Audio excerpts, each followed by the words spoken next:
What up, everybody? Welcome to another installment here of Notes from the Editors here on Ink and Insight Show. I'm so very pleased to have our boy back with us. Took a week off here, but I could not do this without Mr. Stu from Dr. Doom's fan club. Stu, how you doing, man? Brother? Doing well, bro. Doing well. Yeah, you guys did a fantastic job last week, though. I got to catch like the later portion of the conversation from the chat, and yeah, man. Shout out our boy Nick. I want to send some good vibes and love and light and some healing Nick's way. He's battling a kidney stone, so Nick, we hope you get better, brother. Hopefully get that addressed soon. But yeah, you guys did a great job, man. I thought it was a great show. So yeah, never miss a beat when the kid pulls through for the future guest spot, man. But I'm doing well, dude. Bears win. How great. I mean, that game was a fucking hot mess last night. I mean, that's putting it nicely. It was atrocious, but a lot of positives to take away from me, man. I thought we played some good ball in areas, and I'm happy we were able to get the dub. It's building on that momentum, so I'm not like to the top of the mountain yet, but you know, we're still on that thing. We haven't fallen off yet. So yeah, exactly. That's a win for me as a Bears fan at this point in the season. Yeah, there's a reason that every Chicago fan is on blood pressure medication, and last night was a perfect example of why that is reality, man. I was on the edge of my seat the entire game, pacing back and forth. My wife and kid got to realize for the first time in a long time, because it's been a hot second since we've gotten some legitimate wins. They got to see what it was like for me to celebrate a win, and they're just like, "Is this something we got to deal with now? Do we got to put a curse on the Bears?" I'm like, no, don't do that. I really like what we got going right now. Absolutely. And dude, I'm in Virginia, so we're in Washington country, man. Like everybody around here it's Commanders, everything. So it's just like, I'm glad we were able to pull that one out. Yes. Yeah. Avoid a lot of trash talking at work. Yes, exactly. Yeah. So we had a good time. I'm so happy that we got that going. So we're in a good mood here over on Ink and Insights here. It's a Victory Tuesday for me and Stu. But Tuesday, baby. Not only that, but we got some people, celebrating some victories over here, starting with the person that we were just talking about, Nick from Comic Culture, saying, I don't know about you guys, but I'm really excited for this. I regret sending him good vibes now. He's antagonizing shit already. You know what I mean? Just out here trying to cause problems. You know what this is right here? You know what this is? That paycheck from Marvel came through. Yeah. The shilling is real. That's it is. Not to get too behind the curtain. He thinks he's slick. Yep. Yeah, we know. We also got Bob hanging with us here. Bob saying, I don't know if you saw the stuff coming from Vertigo. Yeah, Lobo and Jorge Corona sold. Dude, we're gonna young. Oh my god. We're gonna get into it. Trust me, Bob. We're gonna get into it, man. I promise you. Let's see here. We got Simpleton hanging with us here. So many Marvel announcements. Nick couldn't keep track. We're also going to get into those. Yeah. Notice the tone change? Did you hear that? Did you feel that? Our boy getting spicy with the comments here. Danny on anything? I'm like, what do you mean by that, Nick? Let us know. Get details in the comments here. Book that flight to Greece, my G. And last but not least, here we got Rooster hanging with us here. Rooster. Always good to see you, man. What up, brother? All right. Yeah. Before we dive too far into anything, we usually save like promos and stuff for the end of the episode. But while it's fresh, while it's on my mind here, I want to shout this out from the mountaintops, if I'm honest with you. Guys, 2-night special. October 21st, October 22nd, right here on Notes from the Editors over on Dr. Doom's fan club for Ink and Insights here. We have our 2-night Comics Curing Cancer event. I cannot promote this enough, please. And I hope you guys can do the same for us. If you like hanging with us, if you like, the vibes that we bring for each and every show, please help us get the word out for this. We're looking for, donations to the American Cancer Society, particularly for Comics Curing Cancer. If you don't know, if you haven't heard what we've been talking about for this, we're going to be giving away donation bundles, right? All you got to do is donate $25 to the American Cancer Society. Your name gets put on a wheel. We spin that wheel, and we're going to be giving away prizes all night for 2 nights in a row. These prizes are no joke, by the way. We're talking hardcovers. We got a multitude of trade paperback bundles that we're going to be sending out. We got signed comics. You've heard about some of the things that I've gotten right here in Ocean, California. if you liked what you saw, it could be yours. So just make sure that you are getting your donations in. We have an IG post out there. We have a Patreon post out there.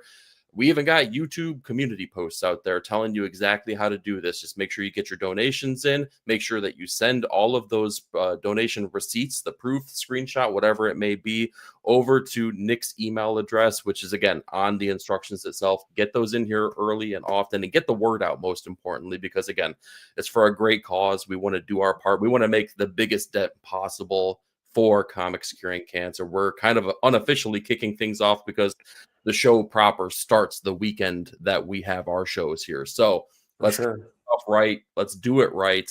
Please help us out here. Get the word out. Get your donations in. We would appreciate it very much. Yeah, so. I know we're all spending $25 at the shop every week. So like we would really appreciate it if you guys could find it in your pockets and your hearts to help us out and help us support this great cause. So like you said, just get that donation in, screenshot it, get it to, any three of us some kind of way. You guys, we'll share our information again, and you'll have it in that image. But yeah, we will get you on the wheel. You'll get slated for some incredible prize bundles, and you'll be helping out an incredible cause. So this is, a great thing they do. They do it every year. Rob, Mark, and Lynx, spearhead this effort, and they raise tens of thousands of dollars. I think it was over like $50K last year or something like that. I believe so. Yeah.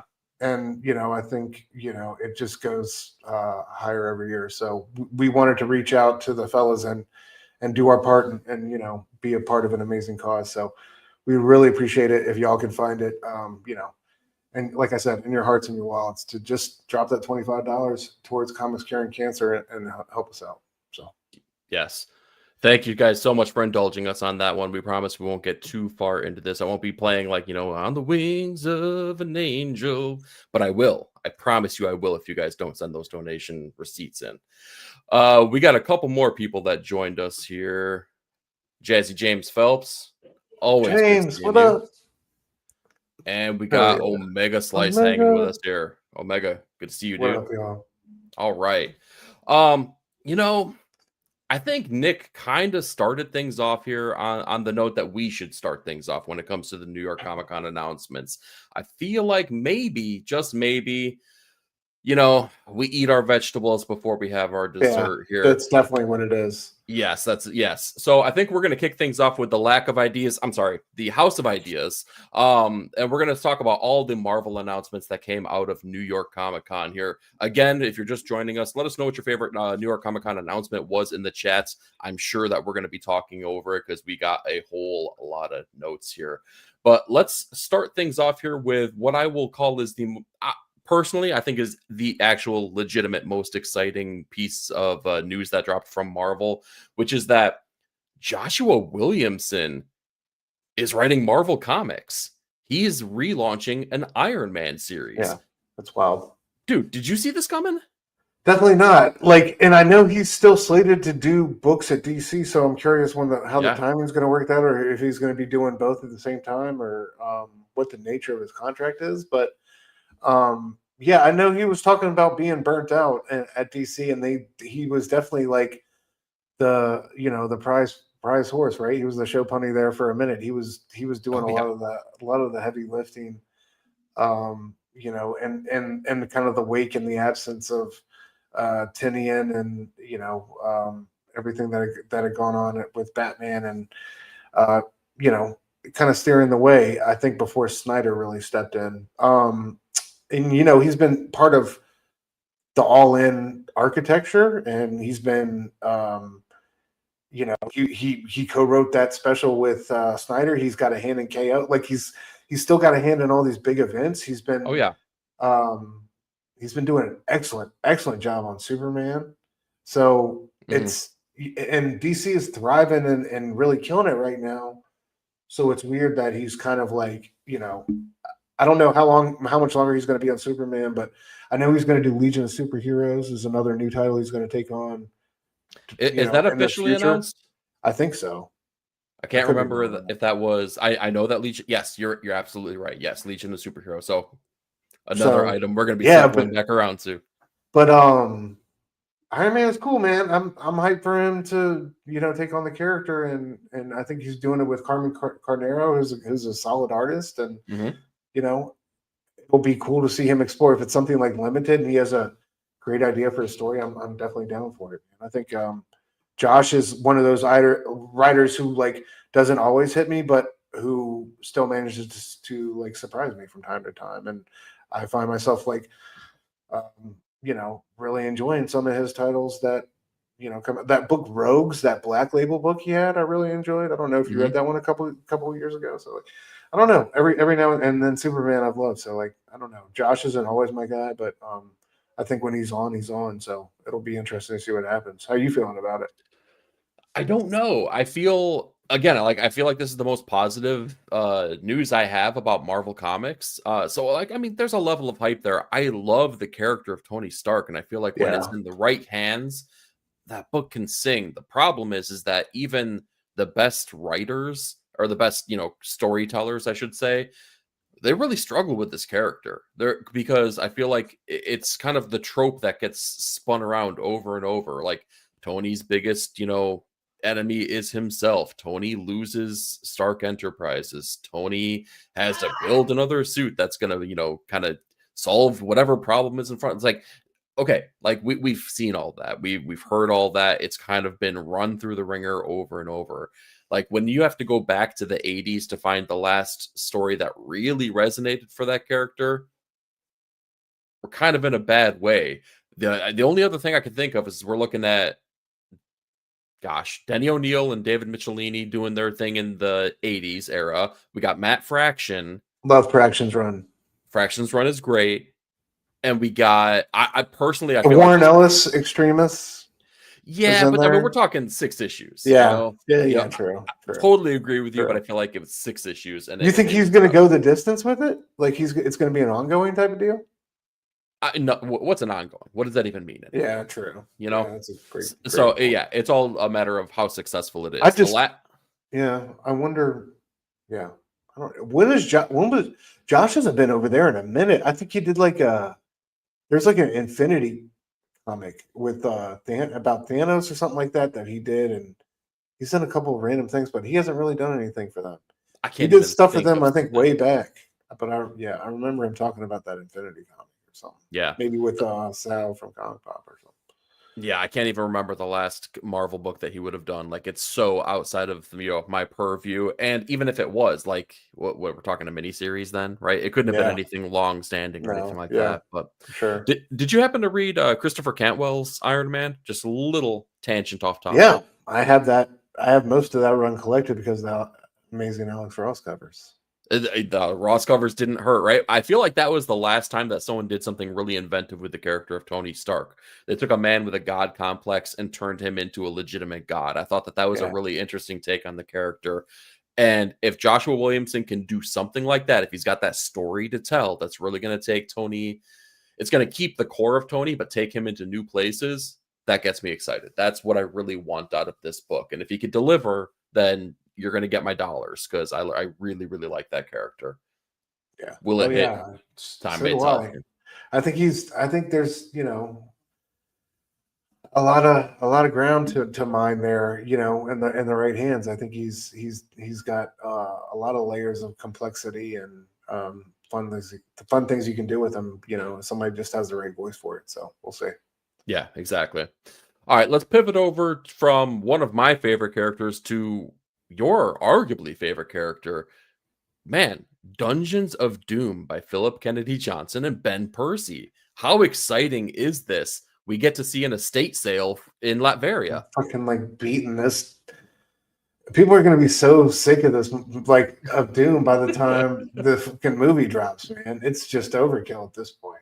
I mean, it's way too much of a good thing. I know some of my homeboys in the Doom chat are losing their damn mind trying to keep up with all these covers, because some of these guys are hardcore completionists, man. They want to have some of these guys have, covers with Doom in the background, and half of his mask is, and it's in a cavalcade of other Marvel characters and stuff like that. You know what I mean? It's insane. So I just feel like it's way too much at this point, and I don't know that, in my eyes, One World Under Doom has been a resounding success. I haven't been thrilled with the way he's been portrayed in that and the way that story has kind of gone. I think, um, I just, because I made a video about it just last week, but it's been heavy on my mind lately. Secret Wars, The Hickman from God Emperor. 2015. Yeah, when we compare a big strokes and taking shots, man, and really like moving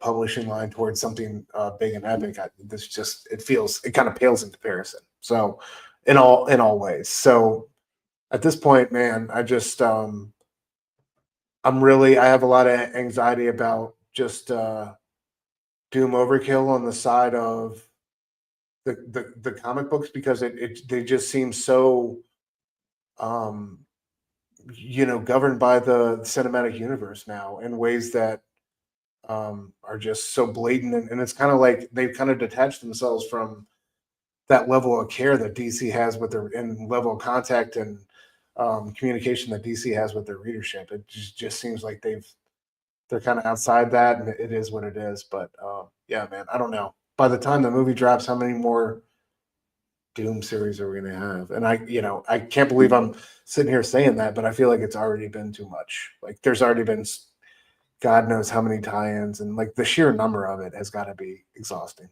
Yes, yeah. So you've heard it here first, folks. Move over, Debbie Downer. We have Doomy Downer now. What do you have that? Do you have the official like synopsis for that? Like the elevator pitch? Did they give us one, or? It's very truncated here. I don't have the exact verbiage in front of me, but essentially what happens is that on the heels of however it is that One World Under Doom ends, Doom will no longer be the Sorcerer Supreme, and Castle Doom in Latveria is left empty. So a group of individuals, including a new character, is going to go traversing through the dungeons of Doom to find all of his treasures, I guess. Okay. Sounds exciting. I'm pumped. I'm so ready for it. On top of everything, that ultimately Doom. And Philip Kennedy Johnson is like, why is he in No Man's Land now? He was a good writer.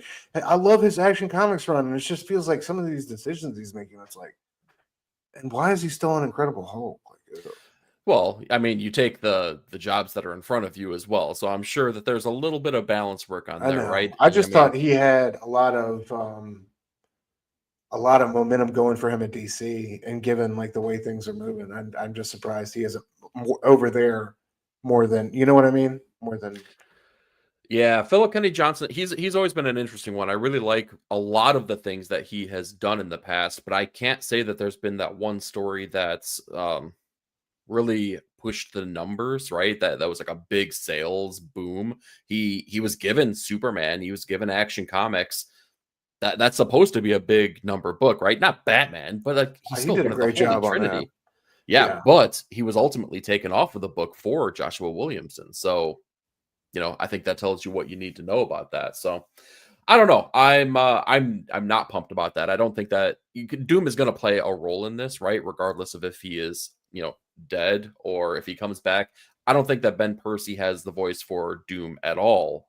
I struggle with understanding if PKJ is the writer that could take on Doom as a character. Not to say he's a bad writer by any means, but I haven't seen anything that gives me that feeling that he could take on the gravitas of that character. I'd love to be proven wrong though. All right. So that was a down note. Let's kind of swing back kind of up, kind of down. Guys, the Ultimate Universe may be officially actually ending. How is this an up note? This is just getting, we're hitting every branch on the way down. Because they're really doing it? Like they seem dead set on it too. It's exciting. Yeah. Like, I mean, at the very least, it's almost like they're at least committing to it, right? They said, like, guys, 2 years. We told you from the jump you had 2 years. Like, you're gonna be mad at us that it's actually ending. We're gonna do it. I'm so perplexed by this. But here's the thing. Okay, so here's why I say it's an up note. Let me give you the breakdown of what's going to be happening. Ultimate Spider-Man #4, last issue, drops December 2025. Ultimate Black Panther #24, January 2026.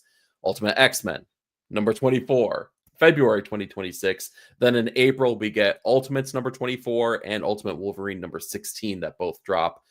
That's it. That is the end of the Ultimate Universe as we know it. Here's what gives me a little bit of hope, though. What has been your favorite Marvel comics? Exactly. But think about it.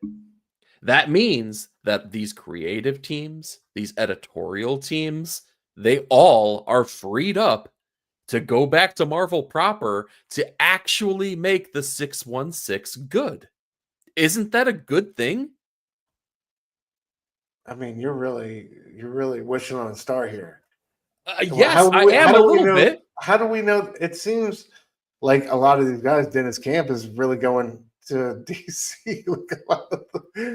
Quit putting the cart before the horse, Stu. We're not over to DC yet. You're the one putting the cart before the horse, sir. Trying to say, oh no, they're going to get all re-signed in, ASM and everybody, all the major titles, X-Men, and all these are going to be these dream team creative teams. I don't think that's the way it's going to go. Well, it is perplexing, even if they have some sneaky reboot planned, like a couple months down the line. It's just, I think just let some of these people keep going, man. I don't know why you would want to bring some of these stories to the close. I know you have the Maker coming back and all that, but like, is it just, it's just going to be that we're going to have the Maker come back, the battle's going to happen, it's, the dust is going to settle or not settle, and that's going to be the end of our show. It's just kind of crazy. So I don't know, man. It's weird because I haven't been fans of like all of these books, but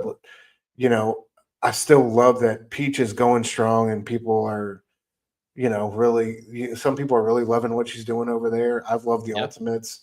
Ultimate Black Panther has continued to surprise me, and yeah, that's your way of saying you dipped out until I had to pull you back. You did. It continues to surprise me. I like that.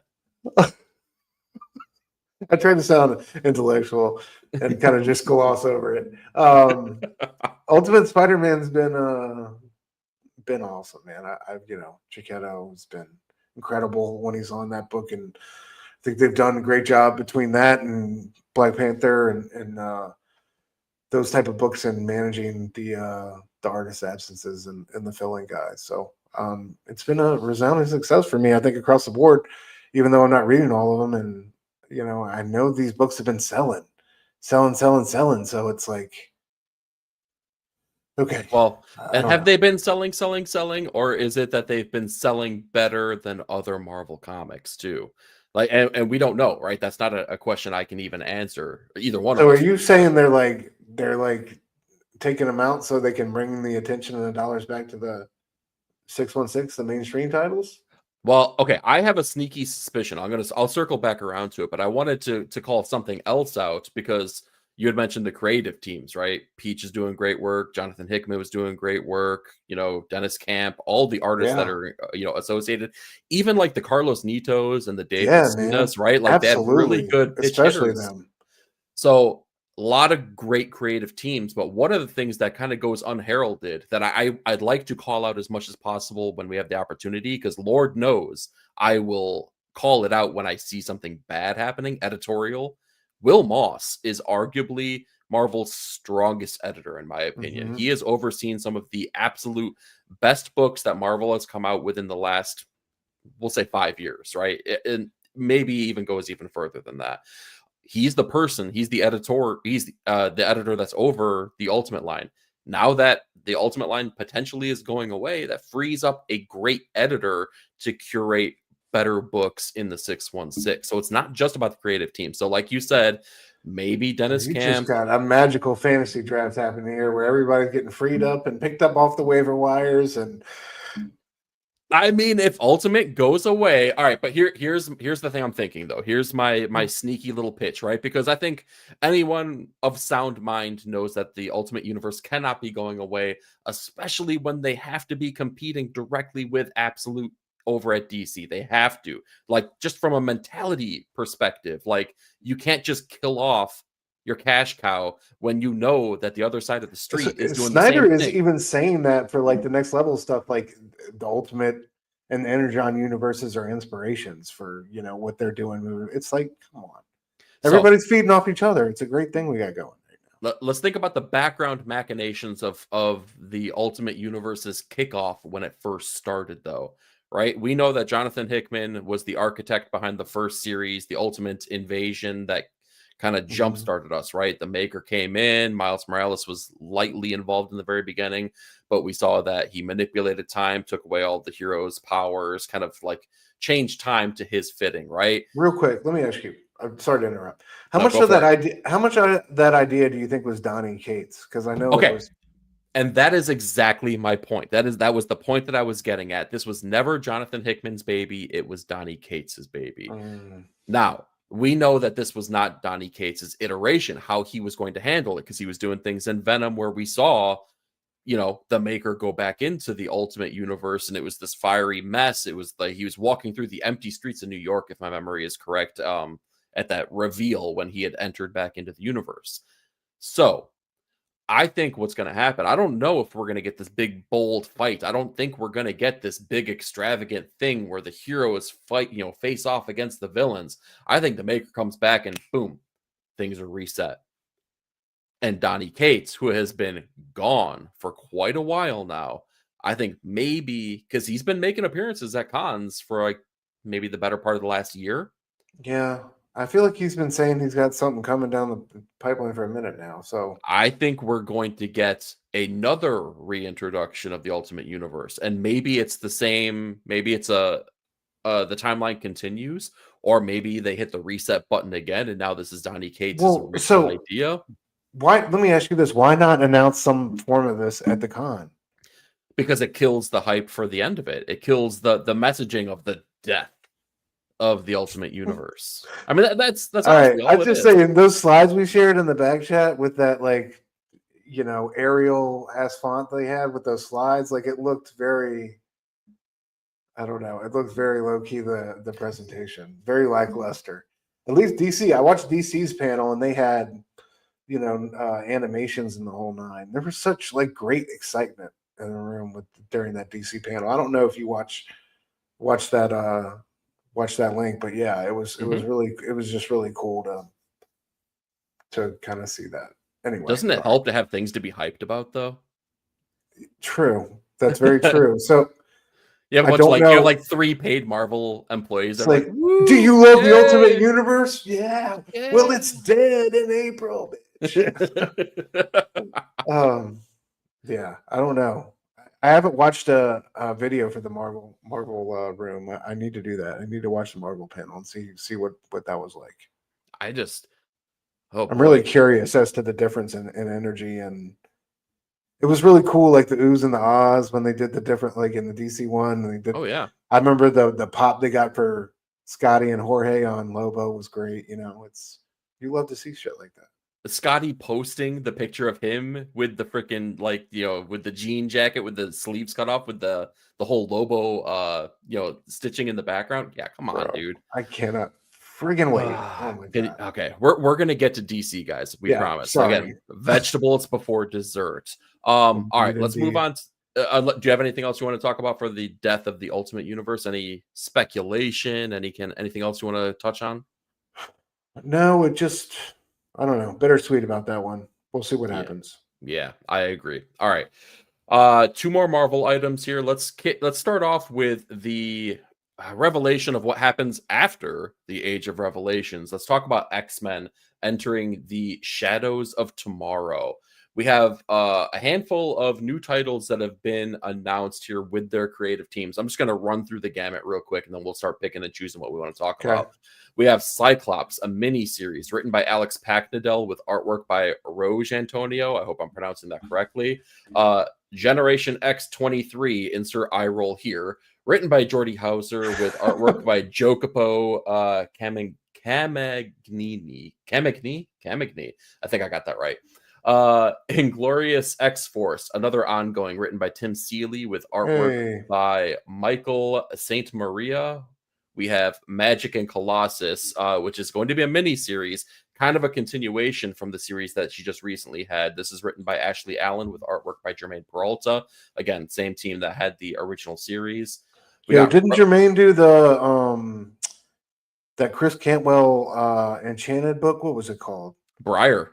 Hell yeah, dude. Briar's coming back in December too. Not an NYCC announcement, but Briar's going to actually conclude that story. I'm excited for that one. Oh yeah.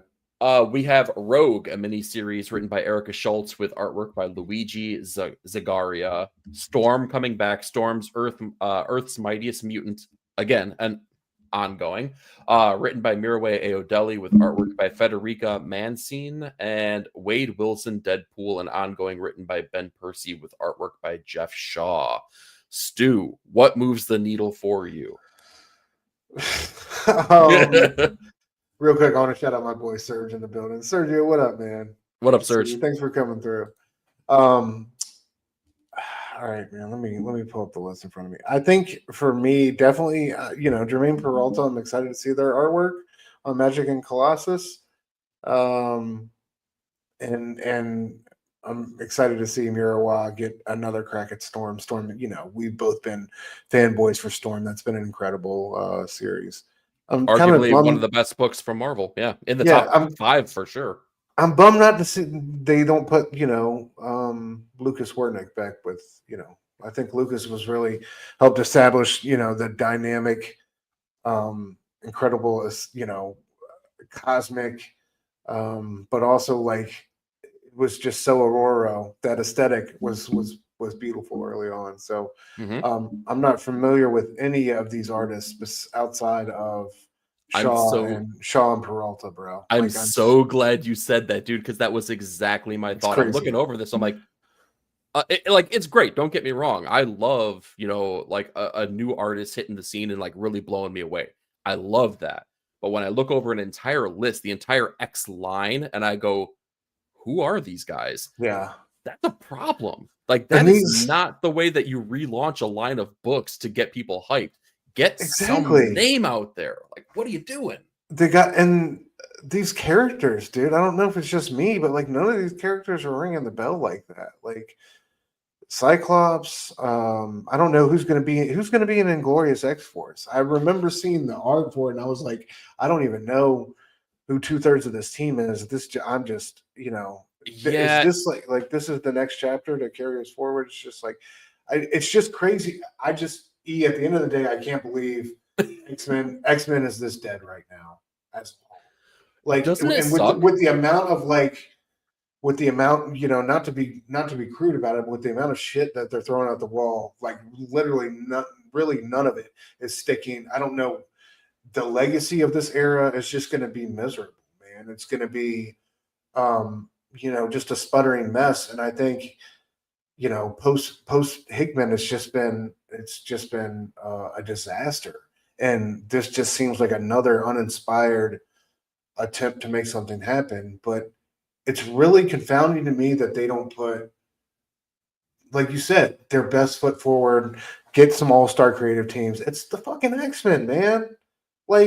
Yeah, make it something important and relevant and edgy and cool again. Put it on our radar. It deserves to be Batman level type of exposure. So it's just bizarre to me that we're doing these little random these off the beaten path type characters. No disrespect to anybody. I love Rogue. I love Storm. Storm is awesome, and I'm glad they're getting more stuff. But I would love to see X-Men proper, some heavy hitters. Give me some a gritty, uncanny X-Force. It's not that hard. The basic formula has always kind of I feel been the same, but you can do so many vastly different things within that framework to really cook up something cool and and of the times. And I think, you know, the beauty of X-Men is it's always has the ability to be relevant and topical in a way that I don't think other characters or teams can necessarily be. I think just the whole concepts of mutants and outsiders and stuff like that just always works and always fits, and there's always something to say there. So it's like it's just sad, man. Just like growing up with it and being so excited about it to see like where it is now, it's depressing. Yep. I think I think I agree wholeheartedly. I'd like to point out we do like comics, right? I know we've spent a half an hour basically being like, man, these things suck. Yeah, these things that we talk about, they kind of do suck, but we like comics. Just want to throw that out there. You're right though. And the problem that I have with the approach is that they're trying to make the X-Men line of books into the Avengers, right? Captain America has his own book, Iron Man has his own book, Hulk, Thor, blah, blah, blah. X-Men has never been a book about the individual characters within that story. X-Men, the book is about a society of people, right? It's about a minority of people, right? It's about all of mutantdom, and that's the beauty of the book. And what does that mean? That means that, like, Wolverine is a fluke. Wolverine should not have worked on its own book. He's a badass character, though, right? So just be okay with the fact that he has his own solo book and move along, because I'm one of those people that thinks that Wolverine should not be on teams. I kind of like him out on his own. He's a solo character. Same.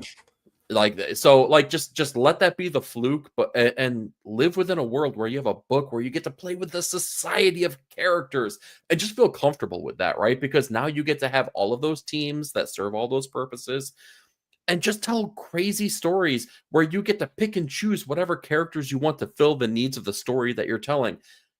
It's not hard. It's not hard. Get some good creative teams. You don't even need to get blockbuster names on here. Get good names on these titles and just write stories that make sense. And yeah, dude, the right innovative mind, like what Hickman did with the resurrection process and combining the mutant powers like that was so fucking genius. I thought that was just, I remember reading Gold Balls and Bendis's Ultimate Spider-Man book, and he was kind of like a joke there. He was kind of like the comedic sidekick, you know, and Miles Morales' day to day. And like, but then what happens with Hickman? Dude, yeah, exactly. And then in Hickman's hands, he becomes this integral part of the resurrection process. It was fascinating and genius, man. And you know, that's why I say these guys, like, there's these writers out there that have these love of these characters that grew up on the writers that we love, that have these ideas cooking. Like, get them, let them loose. What are we doing? Okay. Anyway, I feel like we have one. Can we move on? Yes, we can. We have one more Marvel thing to go over here. I think we could power through this really quickly. Yeah. And I feel like this is more positive than negative. Marvel TV made hell yeah, made a couple announcements here. Let's finish our vegetables here. The Wonder Man trailer dropped, and I know that you had some feelings about this thing. I might have different feelings though. So please, Stu, tell me, what was your reception towards Wonder Man? Like way too cute for itself. Like way too high, way more high concept than it needed to be. I don't know if that's what they need right now. They need to have a guy. You need to have some superhero action and stuff like that going on. This looks like way too talky and way too, you know, of a just a regular type TV show. It's cool to see Ben Kingsley back and stuff like that, man, but that did nothing for me. And that's just, I think what bothers me the most about it is like what's needed right now in the context of the MCU. And I feel like a show like that is not. I feel like you need to have something with some action and some adventure in it. And maybe they're holding their cards close to the chest and that's in there somewhere. Mm-hmm. But also Wonder Man. So like, I feel like in like kind of like a way that mirrors the comic books, I don't understand why they're choosing this character to go with this character. It's kind of like who asked for this. Yeah, exactly. Homeboy who plays Simon Williams in this, I love as an actor, man. He was brilliant in so many roles, but especially in The Watchmen. I was thinking the same thing, dude. So, like, again, DC gets the upper hand, but yeah, I don't know. I feel like it's a little cold to the touch when it comes to like gauging what your audience wants right now. And I feel like we had a really good, really, really solid step in the right direction with Fantastic Four. And I'm just like, man, I saw that. The other two pieces of news you had, I was excited for. Oh, we're gonna get into those. Yeah, but I knew this one. How do you feel about it? Because I know you had. I am excited to see Ben back, though. I always love a good Ben Kingsley's great. Ben Kingsley, like I'm never upset to see that guy in a film. He's always doing something to delight me. So yeah, well said. Here's the thing. Sometimes I get in my head and I get these theories and ideas, and I'm like, ooh, what if this is actually the thing that they're trying to do? And I get myself really hyped up over that idea, which then ultimately leads to, me getting kicked in the shins because they never do that thing. But here's what kind of gets me excited over this. So we were talking about lightly about Christopher Cantwell's Iron Man run. Well, who does he go toe to toe with? The same dude that the Avengers went toe to toe with way back in the day for the Korvac saga, a man with a god complex that is given godlike powers that can reshape the universe at his own will. And I think if I heard it right, the director of the show that they're going to be making, Wonder Man within the Wonder Man show, his name is Korvac.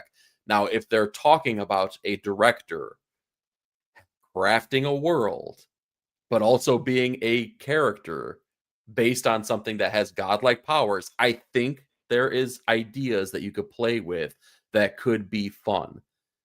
There's a lot of heavy lifting to make an idea like that work and work successfully. If they do, I think that there's a lot of really good actors in here that can make a story like that sing. Will they do it? Time will tell. So I'm going to keep hope alive. If I had to put my money on disappointed or totally going to live up to the hype, I'm pushing all my chips in on disappointed, though. Like I think I know that this cannot do that, but it at least planted that seed in my head. Like, oh, dude, if they there's a party you still think's Dad's gonna come back home from the store after going out to get milk. Like you still think, yeah, you're right. They're in the Ultimate Universe, so all the creative teams can come back for the 6-win. Fix the 6-win. I love you though. One of us has got to be positive. I still believe that Liberty, the dog that I had growing up, is just upstate at the farm. Exactly, dude. They did the same thing to me. The damn farm. The farm. Yeah. He's just running free. He's having the time of his life. Oh, yeah. That is the Marvel Universe. Okay, let's get a little bit more positive here. We'll just drop both of the titles that get me hyped. We have Daredevil Born Again Season 2 proper. We get the actual team that was responsible for recrafting Season 1 and actually making it probably as successful as you could have with the Frankenstein job that they had. We have the revelation that Jessica Jones is going to be coming back and that the show is going to be dropping in March of 2026. And we have X-Men 97 Season 2, the first trailer unofficially dropped. But if you could find like the potato version online for both of these. You can watch the trailers on here. Again, Stu, hype levels on either of these, both of them, are they reaching the same peaks for you, or are they both in the gutter for you? No, definitely higher for these two. X-Men 97 was amazing. I'm nervous about this one though because Bo DeMayo is. I'm curious as to are you familiar with that? Yes, unfortunately, yeah. The creator / not the creator, but the showrunner of the first season, and how heavy his hand was in it because he seemed like a true blue X-Men fan, and man, that show just checked all the boxes. So. Dude. Hoping it does the same, obviously, in Season 2. How you feel about Apocalypse? I feel great. Are you kidding me? Did you see the potato quality trailer? What do you mean potato quality? What does that mean? Like the garbage, somebody filmed it on their phone. I think so. Maybe. I can't remember if I watched it. Probably. It was, yeah. So, yes, my hype level for both of these are very high. So we know that Daredevil's going to be putting together a team of heroes. So we know that Jessica Jones is coming back. That gives me hope that hopefully our boy Luke Cage is coming back. Maybe Iron Fist comes back. I want to Take see him more over. Bullseye, dude. I love the dude who plays. Dude, right? He's Like, so incredible in that role, man. they caught lightning in a bottle for the casting They of really everyone did. that was involved with Daredevil. So keep that going. X-Men 97 season 2 though. There was a line in the trailer. So spoilers if you haven't seen it or you don't want to see it, right? But just a bunch of flashy images. We get to see a lot of cool things. Like we see the thing that really sticks out in my memory is some of the X-Men in the new X-Men Grant Morrison costumes. Oh, that gets me so hyped. But it's a stupid throwaway line, but it's the end of the trailer and Bishop goes, "We got to get the X-Men back to the 90s." And I'm like, oh my God. Oh, it's so good. So yes, I'm really, I want to live really, inside this moment forever. yes, that was basically me watching that little trailer. I can't wait until they release these things officially. So there is a little bit of hype to be had here from Marvel, but it does not come by way of comics. It comes by way of what they're putting out on the TV. I think that's really going to be the telltale sign of like quality Marvel right now. And maybe they flip the script eventually, but not quite yet. Not quite yet. All right, let's move All right. on. Can we move on to DC? Is it time? Yes, please. Yes, thank God. Okay. Oh boy. Where do we start? Okay, let's do the big announcements for DC proper before we go into the other stuff here. So DC announced DC next. Oh, you know what? Before I do this, I'm sorry. Now I'm being that person that starts something and stops. But we had some more people drop in the chat here. I want to give them some love here. First and foremost, starting with Jay. Jay saying, I think my favorite thing so far is seeing the company crossovers. I mean, Sam from Beneath the Trees in a DC book, yes, and Homelander. We're about to talk about parts of that. Yes. So Jay, thank you for hanging with us here. Yes. And Nick saying Swamp Thing is killing the children. That is another topic on the agenda for sure. Oh man, crazy stuff. We got Omega saying that Erica Slaughter is such an iconic character. Actually excited for the Swamp Thing crossover. All right, glad to know that. I love Erica Slaughter. I just haven't been into that book in so long. I've never read a single issue. Really? Oh, not a single one. I really enjoy the first 2-3 arcs. After that, it kind of lost me, but man, it's really strong through. I think it had like this clear vision of where it wanted to go, and then it just was such a breakaway hit that it just they had to extend it and pump the brakes a little bit, and then I just I couldn't keep with it. But I love what's his name? Where there's art style and. Yeah, I completely agree. Erica is an iconic character. I would love to see her in the one-on-one face-offs and like the Marvel, like the the crossover stuff like that. That would be cool to see her character in that. Yeah. Anyway, we got Bob dropping knowledge. He wants to see Scott Snyder on a new Daredevil. I feel like I don't disagree. I have to say that I would want to see that, right? Because Scott Snyder comes with big ideas, but I'm afraid that he's going to come with Charles Soule-like ideas, man. Like villains with 10 fingers on each hand with silly guns.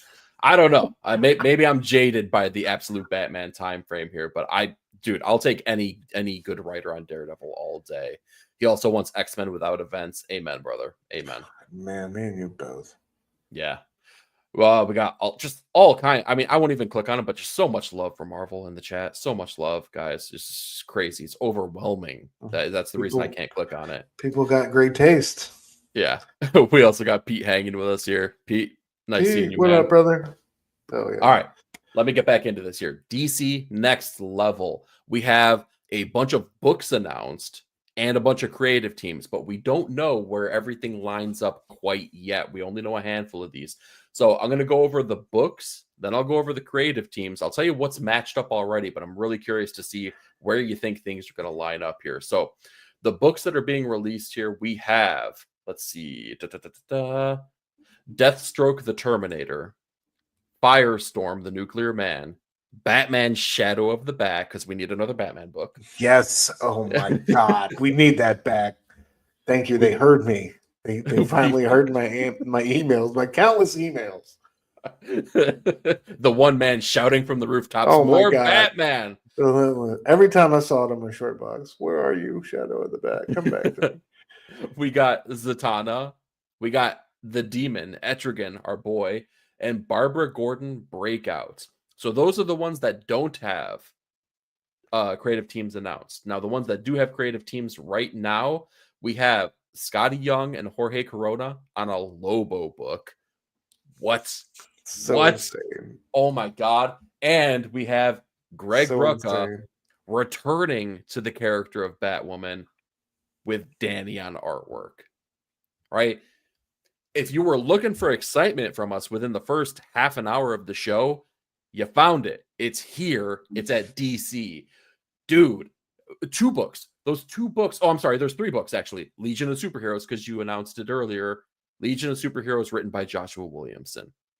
That one is surprising. I wonder who's going to be the artwork on that. I wonder if it's going to be Jamal, because Jamal is one of the names I got. It could be. I feel. I don't know. All right, so let's go over this. So here's the creators that have not been linked to one of these. We know that they're going to line up somehow, some way. We just don't know what order it's going to go in. So the creators that are involved is writer Dennis Camp, writer Mariko Tamaki, writer-artist James Herron, writer-artist, arguably, Jeff Lemire. I don't say arguably because I don't like his artwork, but I feel like he writes more than he draws. We got Tony Fleece. We got Jamal Campbell. Yeah, and we got Jamal Campbell. That's the last one here. There's a lot of cool stuff that can happen, but considering the list that we have already and where the stars can align, I feel like James Herron is probably going to be writer-artist on a project. That gets me super freaking pumped. If he's drawing the demon, if he's drawing the demon, I can't even tell you how happy I'm going to be. I can't even. Coming off the heels of what he did with Ultra Mega, dude, I'm gonna lose my mind. Yeah, I could see Dennis Camp doing Firestorm for some reason. I feel like. Who do you think's doing Zatanna? I don't know. I hope it's. Okay. Here's the problem: is I hope that Dennis Camp is basically on any of these. Like, just check the box. I'm like, ooh, I bet he's got a story for that. That one definitely has got a story for that. I mean, it fits the bill on any of these. Now, I've been following along with Bleeding Cool a little bit. And, when it comes to Bleeding Cool, you got to take everything with a grain of salt. You don't necessarily know. And the reason I say that is because they've come out with like 3 articles now. Jeff Lemire is writing Insert the Blank. And it's been, I believe it was Firestorm, the Nuclear Man. And they're like, whoa, back up, time out. That wasn't really it. But guys, Jeff Lemire is writing Barbara Go. Wait, hold on, time out. No, that's not it either. Oh, so, yeah, they did all that speculation over his preview pages or whatever that he shared or something, right? Exactly. So by process of elimination, we know that he is not writing 2 of these books, right? Which means that, I'm sorry, I wasn't Firestorm. It was Deathstroke the Terminator. So he's not writing Deathstroke. He's not writing Barbara Gordon. He might be writing Firestorm. I don't know. Dude, let me tell you this. If James Herron's doing Deathstroke, bro. That's what gets you pumped up? We saw him draw kaijus with weird body horror kind of stuff, and you just want him to draw some I've had regular my fill dude. Of that. I don't want more crazy monster horror from him. I mean, no, I'd love to see him doing Deathstroke fucking people up. Yeah. Dude, if somebody gives me a cupcake every day, I don't complain. I eat my cupcake. Like, what do you mean I've already had my fill of that? Like, are you crazy? I don't want any Ultra Mega filled that like weird box from him. Like, I would like to see him do something, a bit different. I don't know. Okay. All right. I won't be mad. Can I? Okay. Cool. Here's a little. If he's writing and drawing it, and he's got like a badass story though, like, come on. I know. And that's the thing. Like, it gets me pumped. Any one of these books. Here's a weird thing, though. Scott mentioned him specifically on that panel that he reached out and recruited him to get him on board. So, like, shout out to Snyder, dude. Snyder reached out to a bunch of these folks, and it's the reason that they're on the roster. So hell yeah. Well, doing the Lord's work, Scott. We appreciate you, and I will be happy if you write Daredevil. By the way, here's something sneaky though. Zatanna is on this list, and we got 2 people that just recently wrote Zatanna books, Mariko Tamaki and Jamal Campbell, right? Which makes me feel like, are they going to be writing Zatanna? Like, I feel like that would be weird if they did, but then also, like, that was kind of my pick for Jeff Lemire. But then I'm like, well, wait a minute, dude's already writing Minor Arcana. Yeah. Are you really going to play with people that can? Are you really going to play in that magical realm like that much? And are you kind of like saving your best ideas for your own creator-owned book and not using them in Zatanna? So I don't know. I'm so perplexed by like where these things are going to fit, but it really, either way, still makes me excited over the possibilities of what we could get on any of these. Just DC Next Level is appropriately titled. It is just like really, really spot incredible. On. Like, dude, this roster, like, there's really like no misses on this roster to me. Like, all these creators are excellent. I have enjoyed at least one book immensely. From like, all of them have classics or close to it, in my opinion. So I'm super hyped for this initiative. I can't wait to see what these people put together. And Rucka and Danny, the ones they did announce, Rucka and Danny on Batwoman is just going to be Rucka and J.H. Williams. Batwoman is, a work of art, dude. And Greg, it's amazing the voice Greg's able to find for these female characters. It truly is. It's uncanny. He's got a real gift for it. And J.H. Williams, our work on that run was amazing. But like thinking about Danny on it is something different, but also similar in a way. And I just can't wait to see what that rendering looks like. And then, dude, Scotty and Jorge on Lobo is just like, if that's like one of they had given us that and like that and Ruck and Danny, I would have been happy. I mean that alone just that's incredible. I can't wait to see what that's going to look like. And I'm just happy to see Scotty keep writing, dude. He's such a great writer. I want to see him. I hope we get him back on Strange Academy one day, but I think he, his the way he approaches characterization, I think he's got such a strength for it. So I can't wait to see him take on Lobo, dude. It's gonna be great. Oh yeah, dude. I feel like I think of Scotty Young the writer before I think of Scotty Young the artist nowadays, and that's not that's not a knock against his that's art. Awesome. Yeah, absolutely. It's just he's become such a really, really good writer. It's amazing.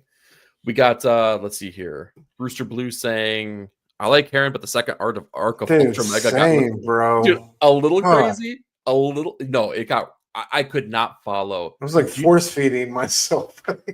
I love this book, but Jesus. It was so hard reviewing those books because I knew I enjoyed them, but I'm like, what happened? I don't know. Seriously, man. There was a head arc was like around on a dolly, like first arc was at least somewhat. It was, bad shit bananas. Don't get me wrong, but it was somewhat easier to follow. Then like the second one, I don't know. We were on another planet, and it was just it was all over the place. I couldn't keep up with what was going on, who was who, and what was what. Yeah, no, nothing made sense, but everything was really, really. It looks so cool. Yeah. We got Omega saying Camp is on a DC book on top of his Vertigo title, huh? That's what this list is looking like. That man is busy. He is racking it up these days. I ain't mad at him. Dude, yeah. Are you kidding me? He's one of the biggest names in the game right now. My favorite writer right now. Oh, yeah. We got Bob saying, I could see Lemire on the Demon. I could as well. Ooh, I don't know if it's not the one that would get me pumped the most because obviously I just said that, but I got to say, I would not be mad at that either. It would be a very different Demon story than I think I would be ready for, but that's okay. I'm good with that. Yeah. I'm here for it too.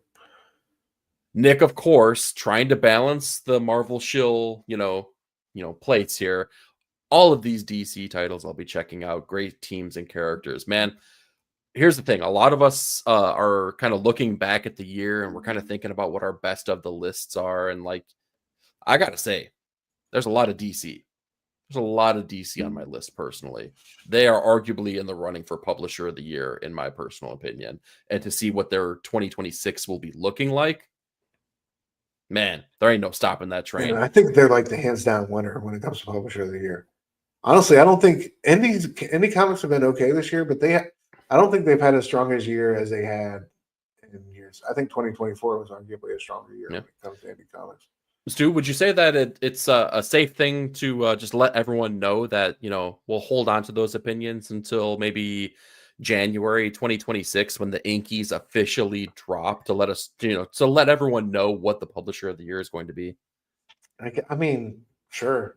What? Yeah. I'll withhold all my opinions until January 2026. There we go. There we go. All right. We got Christina rocking with us here. Christina, always great seeing you. Let's see. We got. What up, Christina? Look at this. Dropping links already, too. You're here 2 seconds. I know. Links. You're amazing. God bless you. Rooster Blue saying every page is. Same. What is going on? Same. Yeah.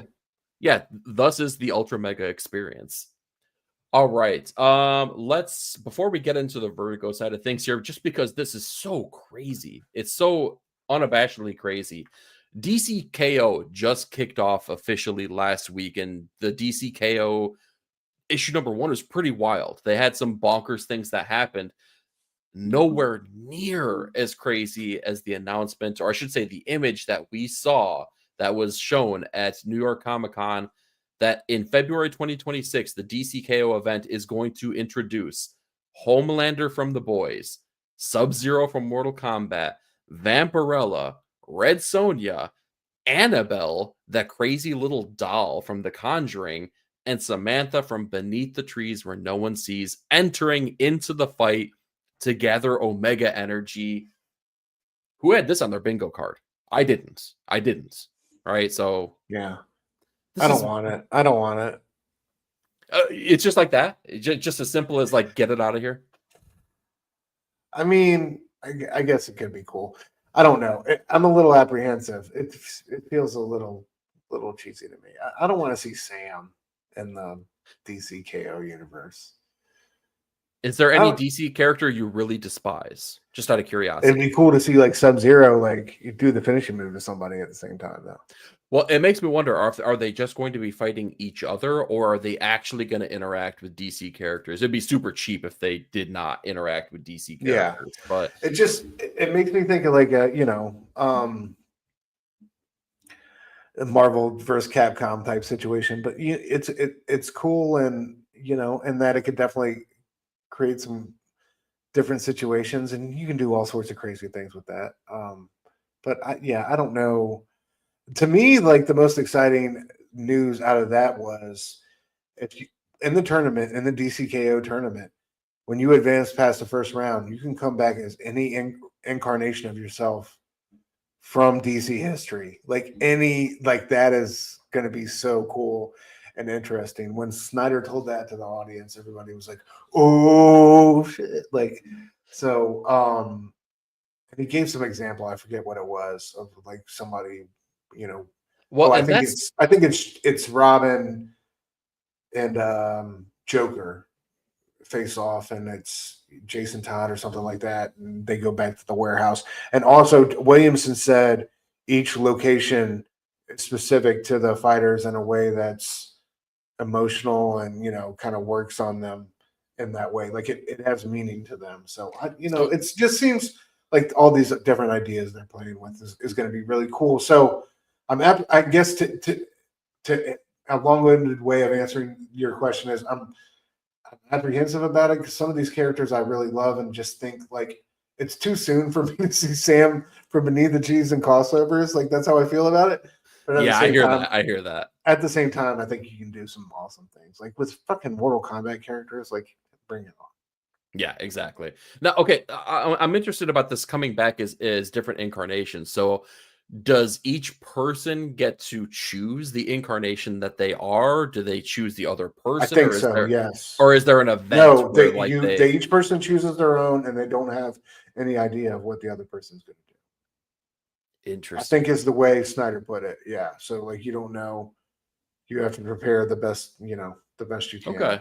For what your capabilities are, I guess, and what your opponent can bring to the table. So it's going to be cool, man. I think it sounds like a cool little sandbox for these creators to play in. So yeah, when it comes to this crossover, if you really want to know our opinions, I would encourage you to go a couple episodes back where we talk about the nature of crossovers and maybe how effective they've been for us in our reading experience. And while we're on episodes, let's go to the future. Tomorrow night on Ink and Insights, we're going to be going through we're going to do the official reveal on our DCKO bracket and pick our winners and fill it out. So I want to encourage all you guys in the chat, fill out one of those brackets, man. Put in your picks with us. It would be great to. I'll see if I can't I'm off tomorrow. Before the show, I'll see if I can't figure out some way to kind of try to put the pool together. It'd be cool if we could do like a March Madness type pool and see who comes out on top. Ooh, with the winners and the losers. But I can't wait to see, when we have those fights that we're like, dude, did you see that? Oh, that moment. I can't wait for those type moments because I know there's going to be a couple of them. Dude, I put together my breakdown today, and I got to say, I was surprised.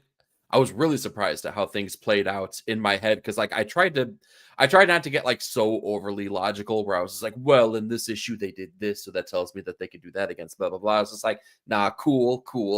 This person's cool. All right, I totally went for the cool factor. So we'll see. Yeah. I'm curious to see how yours plays out and if it's similar to mine. Same. Can't wait, dude. We got Rooster Blue saying he wants Mr. Rogers in the KO fight. That is impossible because Mr. Rogers takes out everyone. Yeah, when Mr. Rogers like enters the arena and takes his shoes off, he's about to put his foot off in somebody's ass. Like it's about to be over. Yeah. It's like, oh shit, he's hanging up his sweater. He's about to get in that work. Yeah. I don't think you understand. It's a beautiful day in my neighborhood. And then boom. Oh man. All right. Let's go with the event that we were the most pumped about, the one that we were just like waiting on bated breath to hear what was going to be happening. Yeah, dude. Vertigo Comics is back officially. Oh my God. This was the thing that we've been waiting for. We knew it was coming. It's already been announced that Vertigo was coming down the pipeline. I had no idea. Again, knowing all the things we just talked about, knowing the creative teams and the DC proper universe and what they're going to be doing in the next year of publishing, how the heck do you continue to drive that kind of talent on those kind of books? Apparently, DC found a way because we have a whole slew of them. All right, so Stu, you want me to go one by one, or you want me to just kind of go down the list and we'll pick and choose? Let's go. I mean, honestly, I think we can go one by one. Let's do it. Okay. So many bangers. All right. Number 1, Bleeding Hearts by Dennis Camp and Stephen Morgan. A zombie named Poke discovers his heart beating again, threatening his place in a society where death reigns supreme. Stu, do you mind if I just give me all of it? Just give me it. Yeah. I want it all.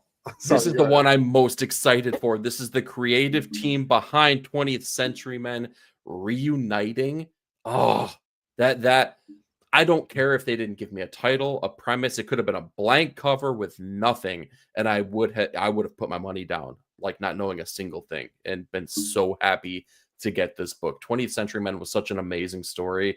Oh man, this has got me pumped. This has got me really, really pumped. And it just sounds like the perfect like Dennis Camp type story where it's just going to be right in his wheelhouse where he's going to tell this incredibly affecting tale that's going to really move you. And Matt Hollingsworth is such a fucking great colorist, man. That guy does not get enough flowers as far as I'm concerned. So I cannot wait to see what this was the one that really set the bar for me. Like I saw those names, I'm like, oh shit, they really aren't playing.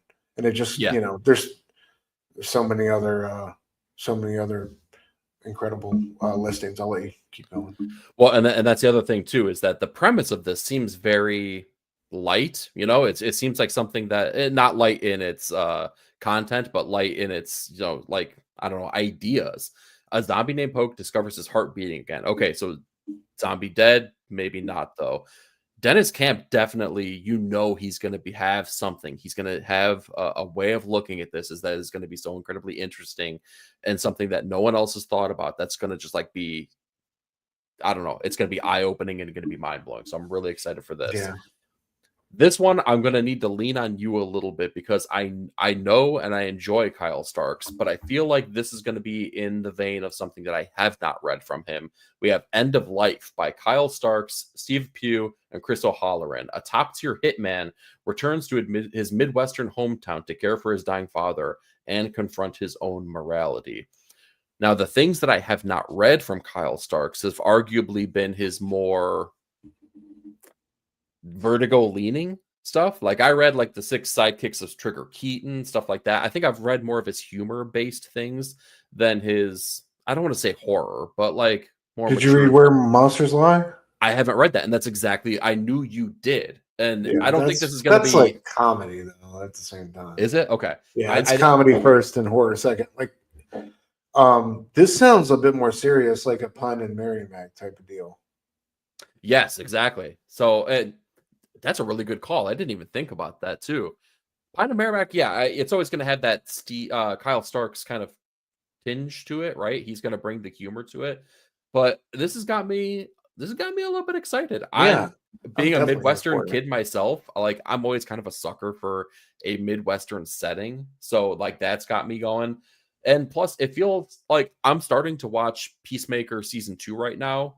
And I'm like a top tier hitman returns home to care for his dying father. I'm like, I'm getting maybe like Peacemaker vibes here just a little bit. So I don't know. Maybe this is hitting at just the right time here. But Kyle Starks is just a cool dude and like a really fun writer. He's an excellent, yeah, he's an excellent writer, and I think he struggles with that getting pigeonholed as the funny guy, and I think he's got other stories he wants to tell, and I'm excited that he has this opportunity on Vertigo, and I think he's one of those guys who really makes the effort to go to the cons, really sell himself on social media and interviews and stuff like that, and I really respect that about him. And he's always so generous whenever we run into him at Heroes. And yeah, dude, I'm excited for this one. It sounds like an interesting enough tale. Honestly, every single one of these Vertigo titles has me interested in some way, shape, or form. Every single one of these, like I'm down for every one. Yeah. I was like seeing some of these names and not being familiar with them. It was hesitation on a couple, but then like reading the story, the story idea and stuff like that, I'm here for it. So, and that's kind of the beauty of Vertigo, right? A lot of the OG Vertigo writers were people that nobody was any of the wiser of, and then it was just like, oh, you're gonna take the comic world by storm.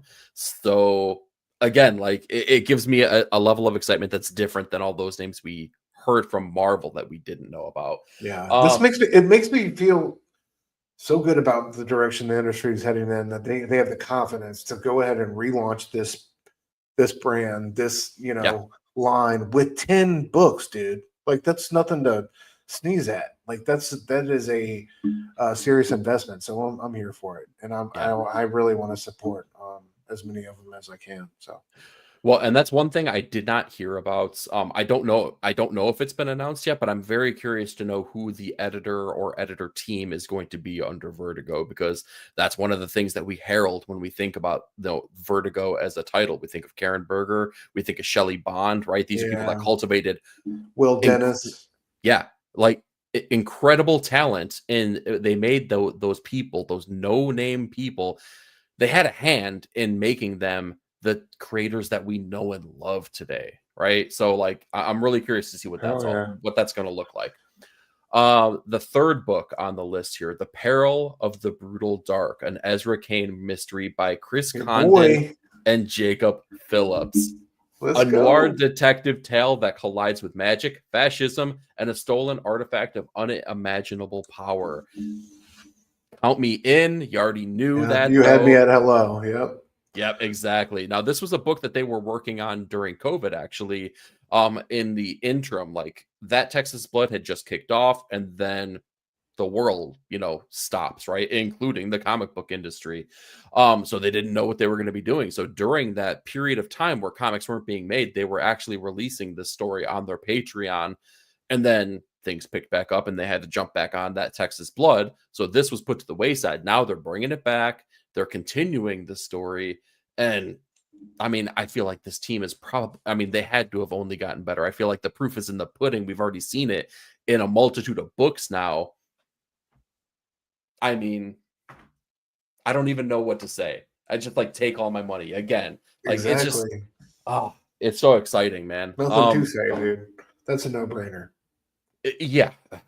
It's so good. And plus, again, it just speaks to that the crime-loving idiot that is me. Condon and Phillips is and will remain one of the best creative teams of our generation. So I'm here for anything they got. It's just like with his his father and Brubaker, same deal. So, dude, I was just about to say that, man. I hope that they have developed like a kinship with one another and like a work relationship. It's dope because you see, I think Jacob kind of picked that up from his dad, and they both understand the value in that, regardless of whatever else they have going on. And I think some of the work that Chris is doing at Marvel is great right now. I think they're always, I think it's safe to say, at least thus far in their careers, they're always going to do the best work together. I think so. They really do have that chemistry and that, just dude, when I did that Texas Blood video and researching the thing and seeing like Jacob Phillips Super 8 footage that he shot on the old camera of him and Connie going down to Texas and all these,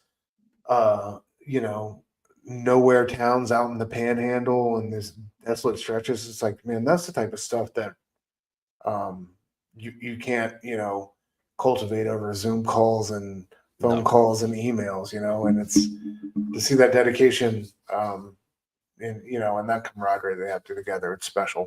You don't get that all the time. So always here for those two.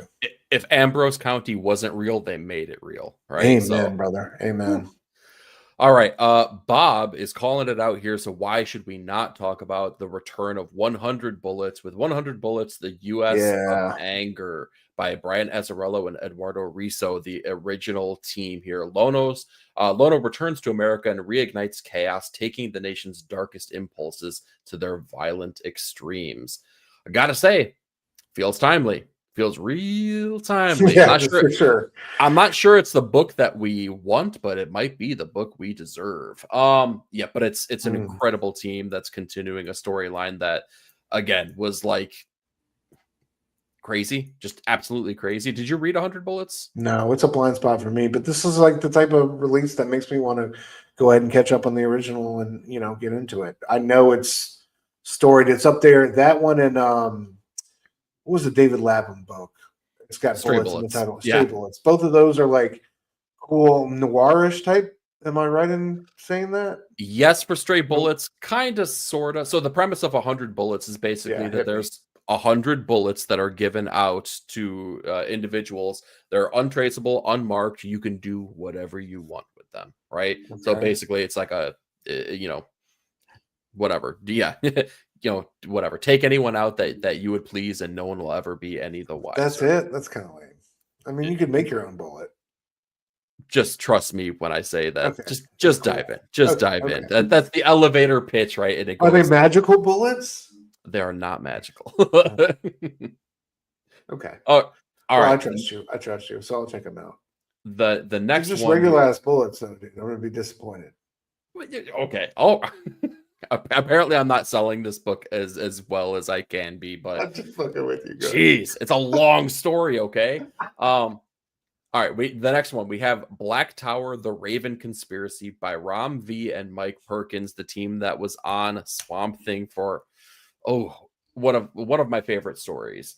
Wizard spies in the UK navigate a global Cold War over sorcery, revealing a hidden world of occult power. Again, very vague things that are being thrown out there. Every single word in that sentence I adored. Wizard spies, like, is that how we started that off? Like, what? Yeah, basically. I'm so here for it. Wizard spies and a Cold War, like, over sorcery. I am so here for this.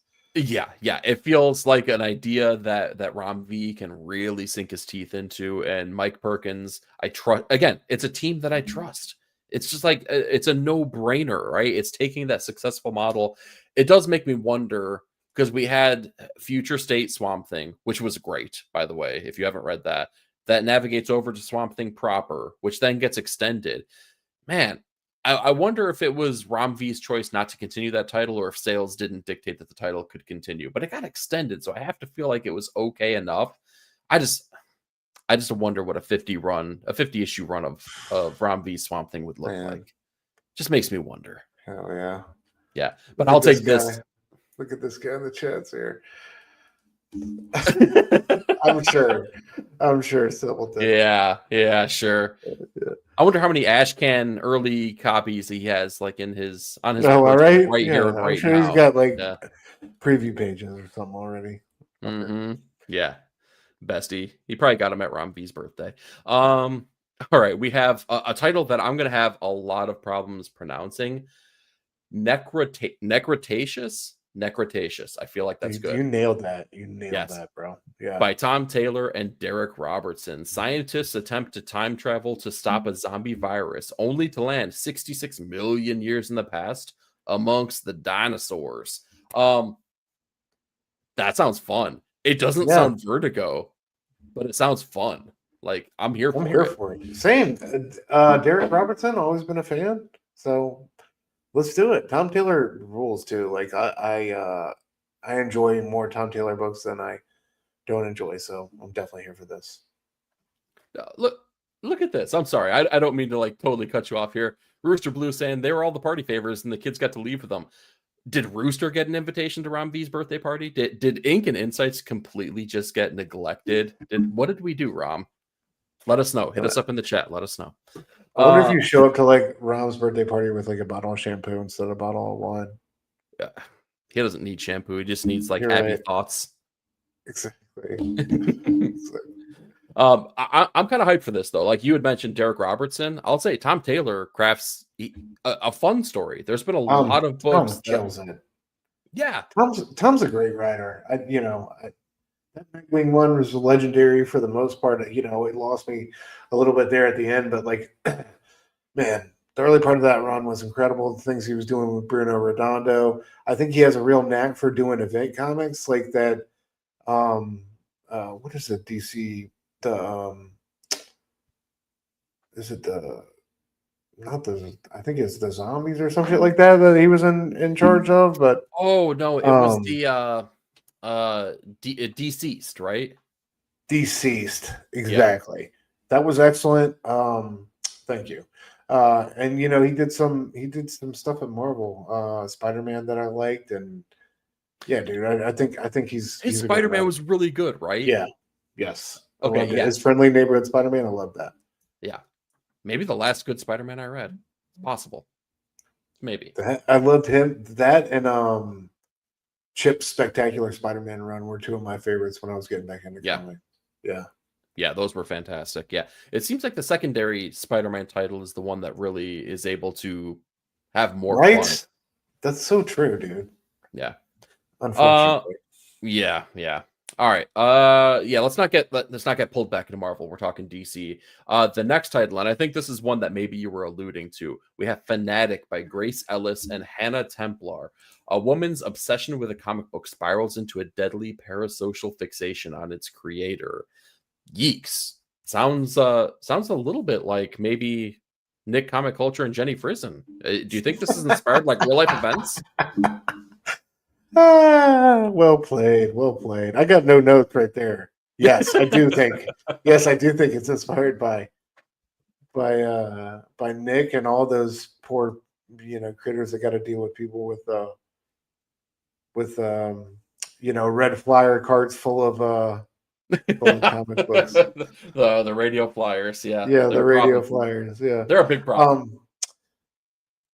This one intrigued me though. Like just that premise alone. Like they did a good job on these Vertigo books of writing catchy little 1 or 2 sentence synopses. I felt like so. This is another, like I said, another one that drags me in. I think this one could be really cool, and I love those kind of books that are like about obsession or stock. I think played the right way, those can really play off anxiety, terror, tension, all that good stuff in an interesting way. So yeah, absolutely, dude. Remember De Niro and The Fan with Wesley Snipes? With Wesley Snipes, yeah, dude, yeah. Like you would never think De Niro as like a crazy ass fan, but man, that was a great little movie. Have you ever seen Cape Fear? Right? Come on, De Niro can get crazy, and dude, Goodfellas too. He was a controlled crazy, still very for sure. crazy. He was like a kick you while you're down, But Cape Fear is definitely a departure. But I feel like you go up to the average person on the street and be like, Robert De Niro as a crazed baseball fan. People would be like, what? But like, it's the guy that talks about milking cats, the old man. He's like, no, not that one. He definitely pulls it off. Dude he has great range, man. Like Meet the Fockers. Bob's a legend. So yeah. Yeah, you can't go wrong with De Niro.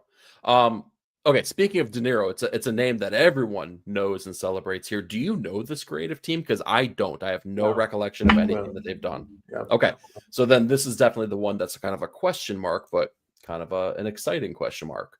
The next title here, second to last, we're talking The Crying Doll by Mariko Tamaki and Rosemary Valero O'Connell. Jekyll and Hyde thriller about just how far a young woman will go to protect her best friend, who may or may not be a killer. Mariko has earned so much good grace with me. Because it was a name that I didn't know, and then I started reading, and I'm like, oh, that's pretty cool. Yeah. Oh, that's even cooler. Like, and I'm ready for something. I'm ready for this next story. Like, I'm along for the ride now because, again, so much good grace. Dude, Zatanna bring down the house. Yeah, fucking flawless. Yeah, it's gonna be fun here. That's dude. This is DC is just like we've talked about going on probably 20 titles now, and there's not been one of them that I'm like. I mean, it's varying levels of excitement, but it's all excited. Like every single one of them is just like, yes, give me more of that, please. Absolutely, dude. Last but not least, a book from arguably the coolest person at HeroesCon 2025, at least in my opinion, A Walking Shadow by Simon Spurrier and the person who I was just talking about, Aaron freaking Campbell. The same team that put out the latest Hellblazer book, Dead in America, taking on a new story here. 8 strangers walk up chained to a boat in the woods. No memory, no escape, no explanation. 100% hype. Give that to me all day. I've said this before. Simon Spurrier, I feel like, is an acquired taste, but man, it is just perfect for me. I love Simon's writing. Damn Them All was a great book that he put out from Boom Studios. Dude, great call. Oh, yeah. Hellblazer was amazing. He did this wonderful fantasy book called Coda at Boom Studios as well. Godshaper.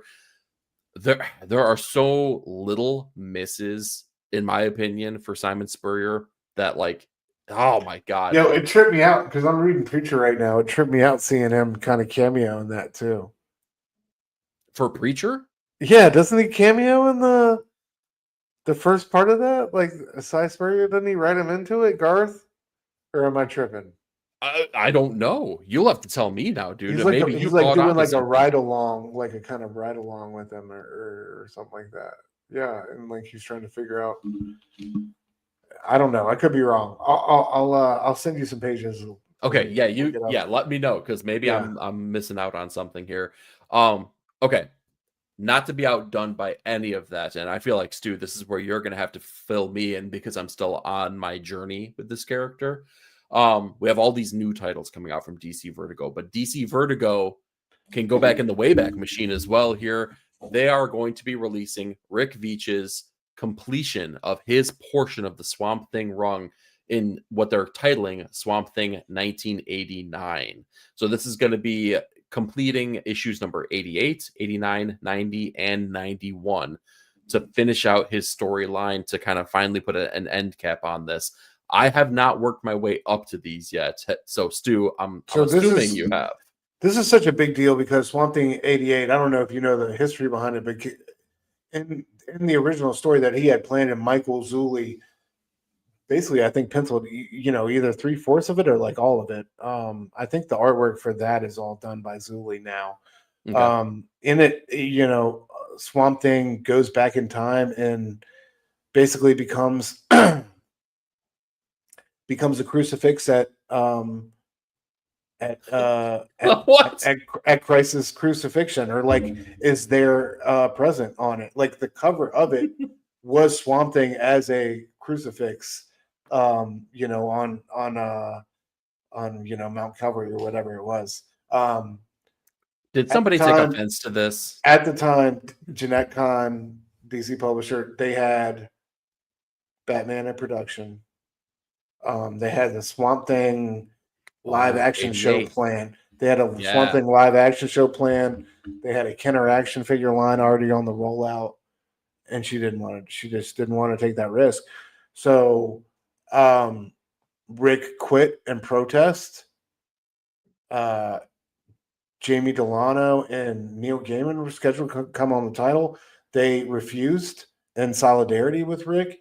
Eventually, I think they got Rich Wheeler on the title, and he did issue 88, and he did his own thing. And I think he was kind of, I think his account of it is he was kind of blind to what was happening for the most part with Rick Fleish's situation.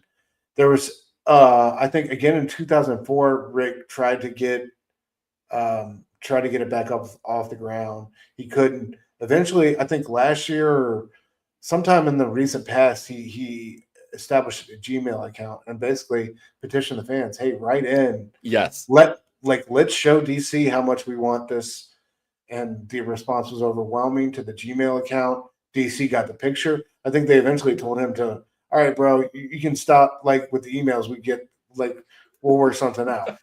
But I think he got over 500 responses, which is awesome. And so now we're going to get 88, 89, 90, and 91, I think you said. And 88 we're going to get that original Zuli artwork. So it's just a huge win for Rick Veitch, who really took on the title after Alan Moore, which is, dude, there are no bigger shoes to fill, in my opinion. And Rick did a fucking incredible job with it. He really, as a writer artist, brought his own brand of weirdness. And there's an issue I love where he goes back in time and he's a Nazi soldier, and Anton Arcane is like the Nazi colonel of the regiment. He just did a lot of interesting things with Swamp Thing throughout the annals of time. And I thought, it was brilliant. And a lot of it, I know we got Zuli on this run. A lot of it he did with the creators that were on Moore's run: Alfredo Ocala on inks, Tatiana Wood on colors, John Costanza on letters. So truly legendary creators. So it's great to see Rick finally get his redemption, finally get this bad boy published. I love that we're getting it. I love that the whole run's being reprinted now, and he's getting his proper flowers, man. This is how you show respect to the ones that came before and do right by them. And I'm glad that they're doing so. So. Okay, can we just hit the pause button here real quick here? So peek behind the curtain, chat. We do have show notes, and we're kind of looking at things right now. The creative teams, the people that were involved in those stories that Stu was just mentioning are not on the notes right now. So at home, if you're watching with us live here, round of applause for our boy. Memory like a steel freaking trap, dude. That was how can I not remember that creative team though? They were on every issue. I'm like a walking, talking concussion. So that was very impressive, dude. Very impressive.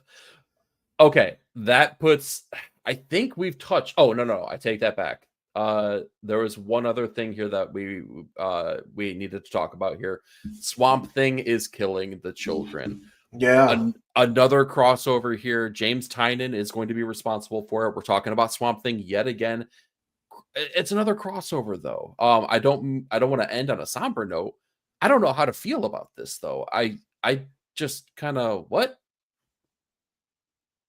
I think it's going to be good. I think if it's a controlled short order meal, I think we're in good shape. Okay. I think they could really tell an interesting story about a kid in distress in the woods. You know what I mean? I don't know. There's a lot of cool things you could do with these two characters who are rough around the edges, but essentially at the end of the day want to do right, and are extremely powerful, but want to beat back the forces of evil. So I like you like to say so often, bro, I'm cautiously optimistic. I don't say it all nasally like that. Jesus, man. Or maybe I do. I don't know. Okay. That's fine though. I deserve it. Every time we get an MCU project, like you just did it for Wonder Man, y'all. I gave you. Hey guys, you know what I did? I invented a reason why I might like this. So I'm cautiously. Listen, all I'm doing is auditioning for a job. All right. I want that producer money. Just give that to me. I'm just pitching. That's all I'm doing here. I think that puts a pin in 99.9% of the exciting things that were announced here from New York Comic Con here. Just a couple quick highlight items here. Matt Kindt is taking his Flux House imprint from Dark Horse over to Oni Press, which tells me more about Dark Horse than really it does about Matt Kindt or Oni. So Dark Horse? Yeah, we'll see what that means. The other piece of indie news, because indie was very light, by the way, like not a lot of things that were going on here outside of crossovers. Image Comics announced that Jeff Lemire and Dustin Nguyen are going to be reuniting on a new book, Crowbound, which is a dark ongoing fantasy series beginning March of next year. The creative team, I'm in. Dark fantasy, I'm in. Again, more hype. I wanted a little bit more from indie. We get what we get, though, right? And you don't get upset. So I think that puts a pin in New York Comic Con 2025. Rest assured, DC owned it. They absolutely owned it. Just excitement from top to bottom here, starting from really even day zero at the retailer's announcement call with Jim Lee being the keynote speaker. I feel like DC knew. They just absolutely knew this was our show to take it, right? And no one's going to take it away from us. It's cool. I'm incredibly pumped here. It makes me really excited to see what kind of comics we're going to get in the year of 2026. But that does it really for me. Stu, is there anything else you wanted to highlight here before we take off? Oh, what our boy Simpleton said. Beneath the Trees Where Nobody Sees won the Harley for Book of the Year. I was bittersweet because we were pulling hard for Precious Metal, but yeah, exactly. Regardless, if we gotta lose to another book, I'm not mad at that whatsoever. Yes, exactly. This was the 1B to Precious Metals 1A. So like Darcy, Ian, we were pulling for you. Horvath, I ain't mad at you. So yeah, Harvey's at least knew where it was. Eisner's, I didn't know. I mean, come on, I don't even know. I don't even know. But yeah, good call, Simpleton, calling that one out here. So guys, thank you so much for joining us in the chat. We appreciate each and every one of you. One more quick reminder. Next week, 21st, 22nd, Notes from the Editors, Ink and Insights, 2-night event here for Comics Curing Cancer. Get your donations in. Again, $25 to get your name on the donation wheel. We have a bunch of cool stuff that you could be eligible to get here. We're going to be shipping everything in the United States here. So get your donations in, get us the proof here so we could get your name on that wheel. We want to give you things. We really, really do. And we want to help, support this great cause as well. So that does it for us tonight. Make sure you check us out tomorrow on Dr. Doom's Fan Club here for Ink and Insights, where we'll be going over our DC KO brackets along with a plethora of awesome comics. So we will see you over there. Yeah. Donate that money, y'all. Donate that money.